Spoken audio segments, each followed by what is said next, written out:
नमस्कार defence aspirants, स्वागत है त्रिशूल डिफेंस एकेडमी के यूट्यूब चैनल पे। मैं सीधे रिपोर्ट कर रहा हूँ कैप्टन एसके सिंह सर के चेंबर से हम लोग बात कर रहे हैं, सर के ऑफिस से। और एक कॉमन डाउट सर, जी सर, हर एसएसबी एस्पिरेंट के दिमाग में रहता है। जी प्लीज। रिटन के मार्क्स तो यूपीएससी मेंशन कर देता है, एनडीए के जी 900 हैं, सीडीएस के मैथ्स के इतने हैं, जीके के इतने हैं, बट एसएसबी की क्या मार्किंग स्कीम है, क्या मार्किंग स्केल है? कुछ लोग उसे मार्किंग स्कीम बोलते हैं, कुछ इसे मार्किंग स्केल बोलते हैं जी।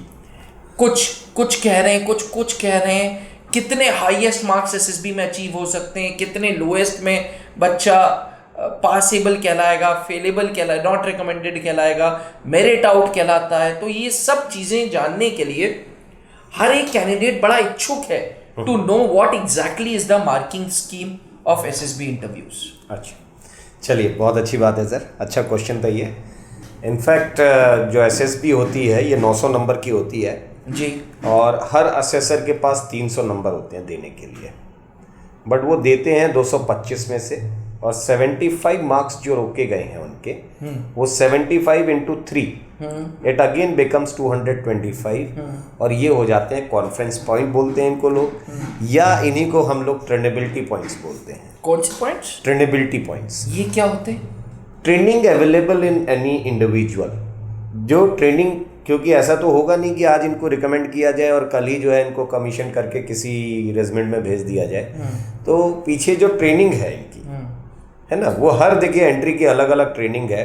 उस ट्रेनिंग में आने वाला जो बदलाव है, जितना ये कोप अप कर पाएंगे अब ट्रेनिंग के साथ, वो साथ में ऐड किया जाता है और उसको ही ट्रेनेबिलिटी पॉइंट्स या कॉन्फ्रेंस पॉइंट्स बोलते हैं ये लोग। अच्छा सर, यहाँ पे मैं 225 स्क्रीनिंग में हो गया, साइकोलॉजिस्ट के पास हो गया, 225 इंटरव्यूइंग ऑफिसर, 225 जीटीओ, अब जो बचा 225 वो कॉन्फ्रेंस पॉइंट हो गया। अब कॉन्फ्रेंस में मान लेते हैं कि 3 एसेसर जो हैं तो सब लोग सब एक साथ। जी। इंटरव्यूइंग ऑफिसर ने कहा लो जी मैंने दे दिया, जीटीओ ने कहा नहीं मैंने नहीं दिया, साइकोलॉजिस्ट ने कहा लो जी मैंने दे दिया। तब क्या कैंडिडेट पास होगा, फेल होगा? क्या इसमें मेजॉरिटी होती है, होता क्या, सिस्टम क्या है ये किस तरीके से मार्किंग स्केल चलता है? नहीं सर, देखिए ऐसा है कि अगर 225, पहले हम ये समझते हैं कि 225 नंबर जो असेसर के पास है उसको कैसे देते हैं ये लोग, फिर हम कॉन्फ्रेंस पॉइंट की बात करेंगे। ठीक है। स्क्रीनिंग का कोई मार्किंग नहीं होता है, ये कैंडिडेट बहुत सारे लोग डाउट में रह जाते हैं कि स्क्रीनिंग का भी कोई मार्क्स होता है क्या। तो स्क्रीनिंग का कोई मार्क्स नहीं है, ये सिर्फ स्क्रीन्ड इन होना और स्क्रीन्ड आउट होने का मतलब होता है। It is a filtration process. ठीक है। अब जो आपके पास 225 नंबर है उनको 10 ग्रेड्स में बांटा जाता है। 10 ग्रेड्स में? हाँ जी। अच्छा। और ये जो 10 ग्रेड आपको दिख रही हैं जो पीछे, फ्रेम पे ऊपर जी दिख रहा जी है। जी। अब इसमें से देखिए, ग्रेड 10, 9 और 8 जी अप टू 66 मार्क्स, ठीक है ना। 10th one is the poorest one, जी, है ना। फिर वाइडली बिलो एवरेज, ठीक है, बिलो एवरेज। अब ये जो है, इसको देखो आपने रेड कलर से दिखाया है, हाँ, लाल मार्क्स है ना। Red is sine of danger. ठीक है, मतलब ये डेंजर लाइन में है। ये डेंजर लाइन में है, ये बिल्कुल नॉट रिकमेंडेड है, ये किसी तरीके से रिकमेंड नहीं किए गए उस असेसर से। अगर ये असेसर उतने नंबर दे रहे हैं आपको, तो उन्होंने साफ तौर पर ये कह दिया है कि ये कैंडिडेट आज की डेट में मेरे अनुसार फौज के लिए फिट नहीं है, बिल्कुल। अच्छा, ये कॉन्फिडेंस के साथ वो कह रहे हैं। ये डॉक्यूमेंटेड फॉर्म में रहता है कहीं ना? जी हाँ, बिल्कुल बिल्कुल, ये बट ये असेसमेंट थोड़ा लिखा जाता है। कॉन्फिडेंशियल होता होगा। हाँ, कॉन्फिडेंशियल क्या है, इनके जो जब रिकमेंड हो जाते हैं कैंडिडेट्स, तो इनका एक फोल्डर बनता है और वो फोल्डर चला जाता है रिक्रूटिंग डायरेक्टरेट में। अच्छा। और through out their service time, जब तक ये सर्विस में रहेंगे तब तक वो फोल्डर सलामत रखा जाता है, सेफ रखा जाता हर है। एक ऑफिसर का? जी हाँ सर। ओ वाह सर, वाह, ये तो बहुत ही इंटरेस्टिंग बात बताई आप। और सिर्फ असेसमेंट नहीं सर, मजे की बात यह है कि जो इन्होंने परफॉर्म किया होगा, जो भी लिखित काम किया है एसएसबी के अंदर, जी, OIR हो गया, पीपीडीटी की शीट हो गई, साइकोलॉजिकल डोजियर हो गया इनका, PI की फॉर्म हो गया, वो सारे रिकमेंडेड कैंडिडेट्स का रहता है। जी, ग्रुप प्लानिंग एक्सरसाइज की जो शीट होती है लिखी हुई, वो सारी उस फोल्डर का पार्ट होती हैं। और इसको डिस्ट्रॉय किया जाता है जब ये रिटायर होने के टाइम पर, जब किसी ऑफिसर की सर्विस बुक बनाई जाती है, डिस्चार्ज बुक, हाँ जिसे बोलते हैं साहब। तो सर्विस बुक जब बना रहे होते हैं उस समय ये डिस्चार्ज किया जाता है या इसको हटाया जाता है। ओके। तब तक ये सलामत रखा गया है। अच्छा, है ना। तो चलिए सर वापस इसमें आप आते हैं। लाल मतलब हो गया जय हिंद मामला। जय हिंद, बिल्कुल किसी वो कीमत पर useless candidate आप है। ठीक नहीं है। अब देखिए जस्ट बिलो एवरेज, इसको क्या किया है आपने, येलो कलर से दिखाया है। हाँ। है ना। 67 से लेकर के 89 जी। ये है बॉर्डर लाइन केस। अच्छा। अब इसको जो दिखाया भी है ना आपने, वो उसी तरीके से दिखाया है जैसे कि वो ट्रैफिक सिग्नल वाला होता है ना। ग्रीन मतलब रुक जाओ, बिल्कुल बाहर ही रुक जाओ। येलो मतलब हाँ तैयार रहो, हो सकता है आप आने के लिए अभी तैयार हो जाओ, डाउटफुल हो आप। असेसर इज नॉट सेइंग कि ये नहीं रिकमेंड है, मगर वो कॉन्फिडेंटली रिकमेंड भी नहीं कर पा रहा है। यहाँ पे मैं एक सवाल पूछूंगा जी। कॉन्फ्रेंस के दौरान जी। ये जो येलो वाले हैं इन्हीं पे काफी डिस्कशंस चलते हैं। जी हाँ सर, उसके ऊपर बहुत अच्छी बात हो सकती है। देखिए ये लोग कहते हैं कि 3.6% जो है सिलेक्शन रेट होता है एसएसबी का, बट इसमें क्या होता है कि जैसे आप ये जो ग्रीन वाले देख रहे हैं ना, हाँ। 90 इज मिनिमम रिक्वायर्ड। ओके, ठीक है। ओके। ये मिनिमम रिक्वायर्ड है by an officer to get him clearly recommended, that is level average candidate. अच्छा। लेवल एवरेज कैंडिडेट अगर है तो वो 90 से 111, तो 90 मिनिमम रिक्वायर्ड है। और उसके बाद आ जाता है हाई एवरेज।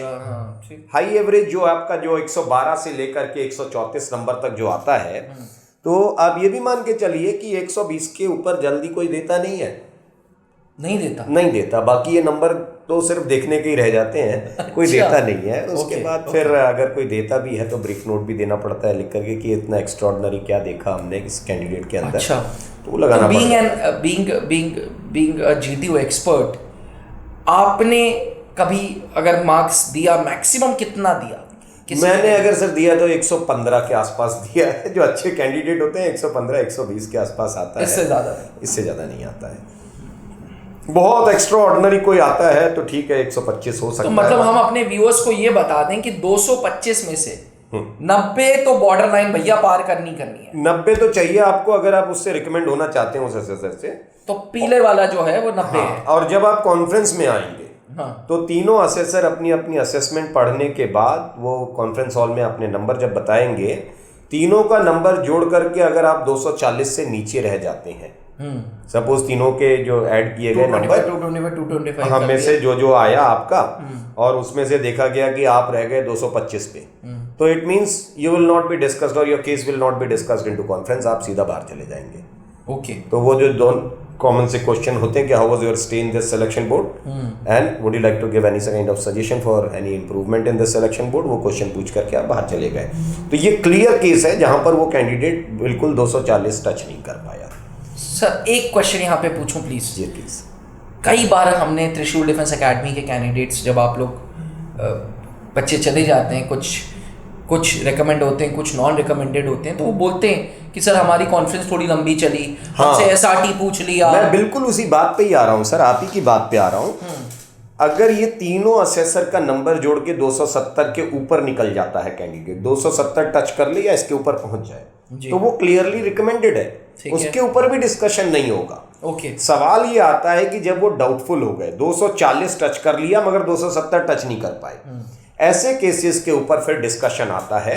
और जो हम शुरू में बात कर रहे थे कि 3.6% जो आपका बताया जाता है सिलेक्शन रेट जो है, उसमें से सिर्फ 1.25% कैंडिडेट वो होते हैं जो ग्रीन जोन में जाकर के अपने आप रिकमेंड हो जाते हैं। मतलब 270 के ऊपर खुद जाकर के रिकमेंड होने वाले कैंडिडेट्स होते हैं, वो होते हैं 1.25% कैंडिडेट।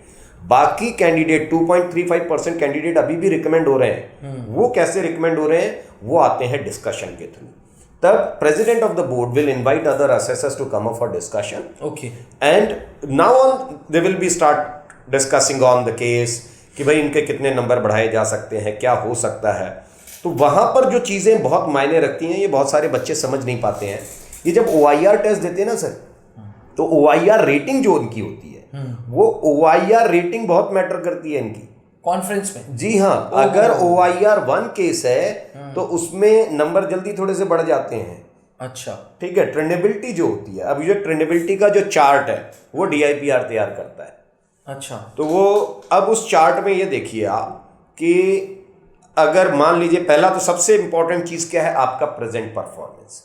जिस कैंडिडेट का प्रेजेंट परफॉर्मेंस अच्छा नहीं है उसको ट्रेनेबिलिटी पॉइंट्स अच्छे नहीं मिलते हैं। अच्छा। दूसरी चीज आती है आपका OIR रेटिंग क्या है। तीसरा आपकी age, education, social and economical status पीछे पीआईक्यू फॉर्म में लिखा होता है, वो भी देखा जाता है, कंसीडरेशन में रखा जाता है उसको। सो OIR is important for this, ये जो बॉर्डरलाइन केसेस होते हैं सर बहुत इंपॉर्टेंट होता है। अच्छा। अगर OIR 1 केस है, वो अगर कॉन्फ्रेंस में डिस्कशन के अंदर आ गए तो 9 आउट ऑफ 10 टाइम्स वो रिकमेंड हो जाते हैं। OIR जब नीचे चला जाता है, 3 रह जाता है, तो फिर पता चला 9 आउट ऑफ 10 टाइम्स वो नहीं रिकमेंड होते हैं। एक वीडियो बनाऊंगा इंपॉर्टेंस ऑफ OIR की आपके साथ। अब जैसे देखिए सर, आपको बहुत सारे बच्चे बताते हैं आकर के कि डिस्कशन लंबा चला, हाँ लंबा चला, मगर अब देखिए क्या हो गया कि अगर 3 बच्चे हैं, अगर मान लीजिए एक एग्जांपल ले लेते हैं, एक बोर्ड में 4 बच्चे जा रहे हैं, 4 में से अगर एक ही होता है शायद जिसको बिना किसी डिस्कशन के, बिना टाइम लिए जल्दी गया, जल्दी आया और वो रिकमेंड हो गया, बहुत रेयरेस्ट ऑफ द रेयर, बहुत रेयर केस, 4 में से एक है, बिल्कुल वो ग्रीन वाले होते हैं, अपने आप रिकमेंड हो रहे हैं, उनका टोटल मिलाया तो पहुंच गया 280, 290, वो 270 पार कर दिया, 270 पार कर गया। अच्छा, दूसरा जो आया उसमें से जो डाउट, अब 3 डिस्कशन में गए, 3 में से शायद एक होगा जिसको एक लंबे डिस्कशन के बाद रिकमेंड कर दिया जाए, और 2 ऐसे होंगे जिनको उतना ही डिस्कशन हुआ है मगर वो बाहर जा रहे हैं। वो फर्क कहाँ आ रहा है? वो OIR में आ रहा है फर्क। ओके, कि OIR बहुत अच्छा नहीं है। असेसर्स विल हेजिटेट कि वो भाई नंबर, क्योंकि ग्रास्पिंग, OIR का मतलब है दिमाग अच्छा है तो ग्रास्पिंग अच्छी होगी, ट्रेनिंग कितनी बाकी है वो भी देखा जाए उसके पीछे कि इसके पास कितनी ट्रेनिंग है। NDA वाला लड़का है, 12वीं क्लास का लड़का है, 4 साल ट्रेनिंग है, ग्रेजुएशन है, ग्रेजुएट लेवल, ट्रेंडेबिलिटी वैसे ही आधी रह गई आपकी। ये बहुत फर्क डालता है, बहुत ही बढ़िया। सो कंक्लूड ये कर दें कि 270 तो चाहिए ही चाहिए सर, चाहिए, तीनों का मिला करके 270 आप पहुंच जाइए। मैक्सिमम कितना जाता है क्या? नहीं सर 270 मिनिमम है, और आप मना लीजिए कि अगर 320 330 पहुंच जा रहा है कोई, तो मेरिट में बहुत ऊपर है। तो कोई ऐसा भी कैंडिडेट है वो स्कोर 500 600? नहीं सर, ये जो नंबर देखते हैं, मतलब ये एक भ्रम है, मैं आपको इसको भी क्लैरिफिकेशन देता हूँ। जो ये लोग नंबर देखते हैं जी, हमने जो नंबर की बात की है ना 270, वो चाहिए आउट ऑफ 675। 225 225 225 कॉन्फ्रेंस वाला है उसको नहीं इंक्लूड किया है, उसको नहीं अभी इंक्लूड किया है। ये जो अभी आपका, अगर मान लीजिए कोई लड़का है जिसको 300 नंबर प्रेजेंट परफॉर्मेंस पे मिल रहा है जी, तो उसका जब ट्रेंडेबिलिटी जोड़ा जाएगा तो वो ज्यादा जुड़ेगा। अगर 300 इधर है तो 120 130 उसका जुड़ जाएगा, तो वो 430 पहुंच गया उधर, 450 दिख गया उसका। तभी वो SSB के मार्क्स 450 दिखते हैं, आप यहाँ पे 270 बोल रहे थे, वही कंफ्यूजन हुआ। वो ट्रेंडेबिलिटी पॉइंट्स ऐड हुए हैं उनके, तब जा करके ये चीज आई है वहां पर। तो व्यूअर्स, ये था ना, चौका मार दिया सर ने, सच में चौका मार दिया। मतलब ऐसा इनपुट आपको सर देते हैं कि आपको मजा आ जाता है। तो डिफेंस एस्पिरेंट्स SSB अब बिल्कुल मुश्किल नहीं है, 3.6% पास रेट है ना, और वो 3.6 में से आप भी एक हो सकते हैं अगर आप त्रिशूल डिफेंस एकेडमी में colonel Pankaj sir and captain SK Singh sir GTO expert के गाइडेंस में क्लासेस लेते हैं। तो अगर आप भी TS एस्पिरेंट हैं, NDA एस्पिरेंट हैं, TGC सर्विस एंट्री है, कोई भी एंट्री है, तो ये सही मौका है, आइए और त्रिशूल डिफेंस एकेडमी में कंप्लीट SSB की तैयारी करिए। Thank you sir, thank you so much. जहां बनते हैं देश के गौरव, इंडिया का एकमात्र ऐसा कोचिंग इंस्टीट्यूट जहां कैडेट्स को ट्रेन किया जाता है आने वाले डिफेंस एग्जाम के अनुसार। अगर आपका भी सपना है भारतीय सेना में शामिल होकर देश की सेवा करने का, तो आज ही ज्वाइन करें त्रिशूल डिफेंस एकेडमी।